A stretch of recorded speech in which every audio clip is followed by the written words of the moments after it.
Guys, ഈ തിരക്ക് പിടിച്ച ഓട്ടം എങ്ങോട്ടാന്ന് വെച്ചാൽ ഇന്നത്തെ ദിവസം എനിക്ക് ഒരുപാട് സ്പെഷ്യലാണ്. ഞങ്ങൾ എല്ലാവരും വെയിറ്റ് ചെയ്ത് നിന്ന നീനേച്ചിന്റെ കല്യാണമാണ് ഇന്ന്. കല്യാണത്തിന് പോകാൻ വേണ്ടി ഞങ്ങൾ രാവിലെ തന്നെ കോളേജിൽ നിന്ന് ഇറങ്ങി. ഉച്ചയ്ക്ക് ശേഷം ഞങ്ങൾക്ക് ഒരു സെം എക്സാമും കൂടെ ഉണ്ട്. ചേച്ചിയുടെ കല്യാണത്തിന്റെ എക്സൈറ്റ്മെന്റ് കൊണ്ട് എക്സാമിന്റേതായ ഒരു ടെൻഷനും ഞങ്ങൾക്കില്ലായിരുന്നു. എങ്ങനെയൊക്കെയോ തിരക്ക് പിടിച്ച് കറക്റ്റ് സമയത്ത് തന്നെ അവിടെ എത്താൻ പറ്റും. ആ ഓഡിറ്റോറിയത്തിലേക്ക് കയറിയതും ഞങ്ങൾ 3 പേരും സ്റ്റെക്കായിരുന്നു. 2 പേരെയും കാണാൻ നല്ല രസമുണ്ട്. കോളേജിൽ നിന്ന് പോയതിനു ശേഷം ചേച്ചിന് ഇത്ര സന്തോഷത്തോടെ ഞങ്ങൾ കണ്ടിട്ടേ ഇല്ല. എന്തിനാ കണ്ണെന്ന് വെള്ളം വന്നെന്നൊന്നും അറിയില്ല. പക്ഷെ അതൊരിക്കലും വിഷമം കൊണ്ടല്ല, സ്വന്തം മോളെ കെട്ടിച്ചയച്ച ഫീൽ ആയിരുന്നു ഞങ്ങൾക്ക്. നീനേച്ചി ഞങ്ങൾക്കൊരു റൂംമേറ്റ് മാത്രമായിരുന്നില്ല, അവിടുത്തെ ഞങ്ങളുടെ അമ്മയും അച്ഛനും ചേച്ചിയും ഡോക്ടറും മെന്ററും എല്ലാം ചേച്ചിയായിരുന്നു. ചേച്ചിയുടെ ലൈഫ് എനിക്ക് എന്നോ ഒരു ഇൻസ്പിറേഷൻ തന്നെയാണ്. അങ്ങനെ അവർക്ക് നല്ലൊരു ഹാപ്പി മാരീഡ് ലൈഫും പറഞ്ഞ് കല്യാണ സദ്യയും പായസമൊക്കെ കുടിച്ച് ഞങ്ങൾ അവിടെ നിന്ന് ഇറങ്ങി. ഫുഡ് കഴിച്ചപ്പോഴത്തേക്കും ഞങ്ങൾ ഫുൾ ടയർഡായി.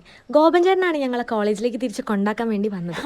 ഇനിയിപ്പോ എന്താ, എക്സാം തന്നെ. പെട്ടെന്ന് പോയി എക്സാം എഴുതി. അപ്പൊ ശരി, ടാറ്റാ.